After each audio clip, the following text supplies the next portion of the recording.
students, I am Mudita and you watching your favorite one and only Mudita IS Warriors.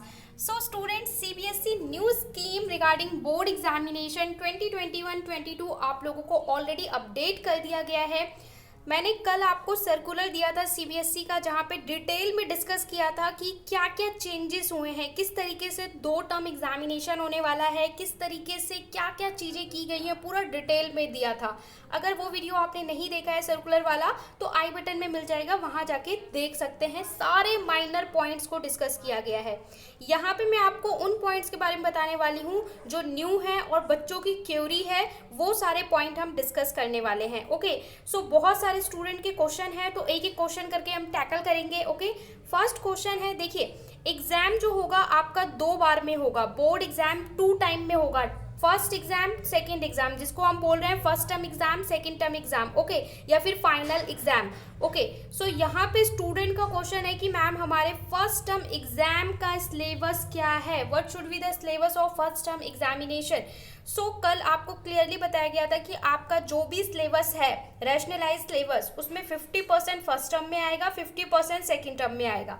तो first term में क्या syllabus है, CBSE ने कहा है वेरी सून, वेरी सून यानी कि बहुत जल्दी आपको सीबीएसई आपका फर्स्ट टर्म एग्जामिनेशन का सिलेबस बता देगी।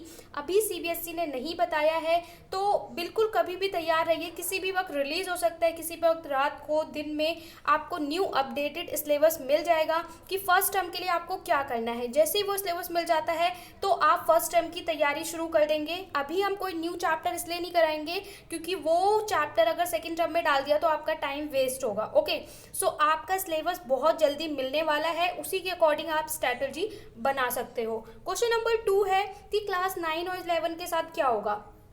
सीबीएसई ने तो ऑफिशियल क्लास 10 एंड 12 के लिए बात करी है, लेकिन लास्ट ईयर भी हमने देखा था कि बोर्ड एग्जाम की बात हुई थी, लेकिन सिलेबस रिडक्शन क्लास 9, 11 का भी किया गया था। ओके, सो इस साल भी अगर 10, 12 का सिलेबस रैशनलाइज किया जाएगा तो क्लास 9 एंड 11 का सिलेबस भी रिड्यूस किया जाएगा। This is good news for class 9 and 11।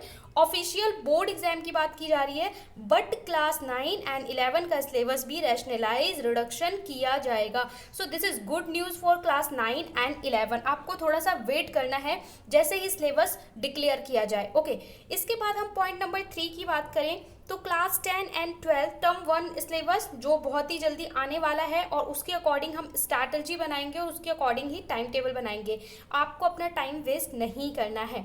इसके बाद अगला क्वेश्चन आ रहा था, बहुत ज़्यादा रहा था कि हाउ वी प्रिपेयर, अब हम कैसे प्रिपेयर करें, क्योंकि बिल्कुल बहुत सारे स्टूडेंट्स को ये बिल्कुल नया लग रहा है कि पूरा पेपर ऑब्जेक्टिव और 90 मिनट का, 90 मिनट का मतलब आवर्स में अगर आप कन्वर्ट करोगे तो 90 मिनट कितना हो गया, 60 minute and 30 minute, 60 minute 1 hour 30 minute, यानी 1.5 घंटे का पेपर होगा। और 1.5 घंटे के पेपर में हो सकता है आपको 80 क्वेश्चंस मिल जाएं या आपको 100 क्वेश्चन मिल जाएं पर सब्जेक्ट, यानी 1 मिनट में एक क्वेश्चन सॉल्व करने का आपका क्राइटेरिया हो सकता है। यहाँ पे आपको सारे क्वेश्चन कैसे मिलने वाले हैं, ऑब्जेक्टिव एमसीक्यू।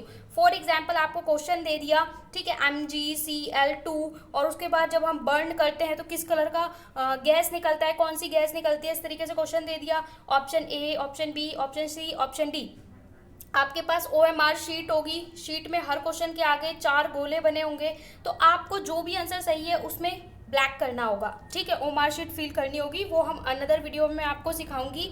OMR शीट भी आपको प्रोवाइड कर दी जाएगी, वहाँ पे प्रैक्टिस भी कराई जाएगी, ठीक है, तो उसकी आपको टेंशन नहीं लेनी है, पहले हमें बस सिलेबस आने का वेट करना है।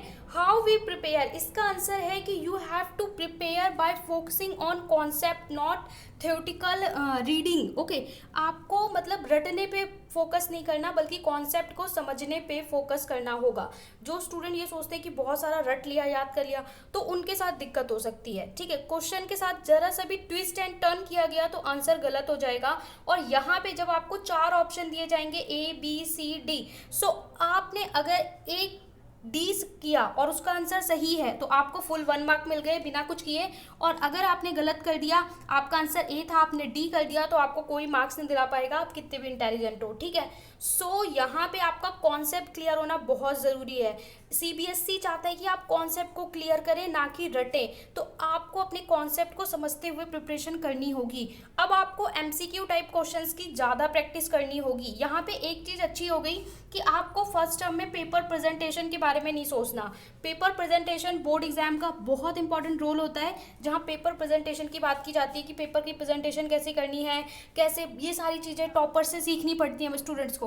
लेकिन फर्स्ट टर्म में आपका ये चीज़ खत्म हो गया कि आपको पेपर प्रेजेंटेशन के बारे में सोचना ही नहीं है। सबको सेम ओएमआर शीट, सबको ब्लैक करना है। एमसीक्यू बेस्ड क्वेश्चन पे आपको ज़्यादा से ज़्यादा फोकस करना है। आपको प्रैक्टिस कहाँ से करने हैं क्वेश्चन, तो आप एनसीईआरटी एग्जाम्पलर से प्रैक्टिस कर सकते हो। इसके अलावा हम भी आपको एमसीक्यू टाइप क्वेश्चन प्रोवाइड करेंगे, लेटेस्ट क्वेश्चन प्रोवाइड किए जाएंगे। ओके, अगला पॉइंट नंबर 5 है रोल ऑफ इंटरनल असेसमेंट। अब इंटरनल असेसमेंट का क्या रोल होता है, बच्चों ने पूछा है क्या अब हमारे मिड टर्म नहीं होंगे, क्या हमें इंटरनल असेसमेंट नहीं दिया जाएगा। सो इंटरनल असेसमेंट के लिए भी सीबीएसई ने बहुत ही अच्छे से बोला है, टर्म 1 के बारे में, टर्म 2 के बारे में और इंटरनल असेसमेंट के बारे में भी बोला है कि इंटरनल असेसमेंट के मार्क्स इंक्लूड किए जाएंगे। कोई भी पैंडेमिक होता है, कोई भी ऐसी सिचुएशन जहाँ पे T1 या T2, टर्म 1 या टर्म 2 में कोई भी प्रॉब्लम आती है, उस केस में आपके इंटरनल असेसमेंट के मार्क्स को वैल्यू ज़्यादा दी जाएगी। और अगर टर्म 1 टर्म 2 पूरी तरीके से ना भी हो पाए ना, तो भी इंटरनल असेसमेंट को काउंट करके मार्क्स दिया जाएगा। यानी इंटरनल असेसमेंट तो जुड़ेगा, उसका वेटेज कितना लगता है ये आपकी सिचुएशन पे डिपेंड करता है। ठीक है, जैसे टर्म 1 बहुत अच्छे से हो गया, टर्म 2 बहुत अच्छे से हो गया, तो इंटरनल असेसमेंट 20 मार्क का ही रहेगा।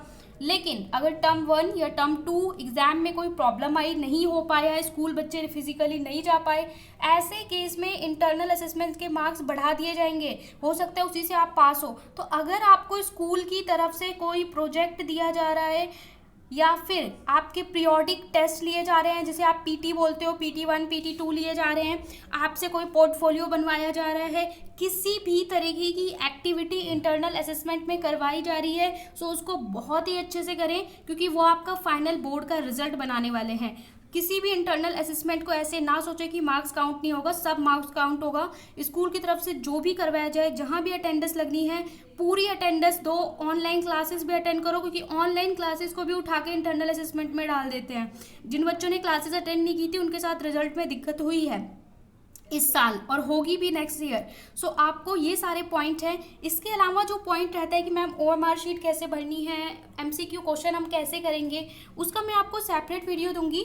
हम हर चैप्टर के एमसीक्यू क्वेश्चन प्रैक्टिस करेंगे और आपको ओएमआर शीट का PDF दे दिया जाएगा, जो आप लोग निकाल सकते हो प्रिंट आउट और घर पे उसमें प्रैक्टिस कर सकते हो। ओके, सो आपको पूरी फुल प्रूफ तैयारी करवाई जाएगी, आपके सारे क्वेश्चन के जवाब दिए जाएंगे। बस हमें वेट करना है फर्स्ट टर्म सिलेबस डिक्लेयर होने का। Within 2 days 3 days 1 week में आपको सिलेबस मिल जाएगा। और जैसे ही सिलेबस मिलता है हम हर सब्जेक्ट का सिलेबस डिस्कस करेंगे, कौन कौन से टॉपिक आपके आ रहे हैं और उसके अकॉर्डिंग प्रिपेयर करेंगे।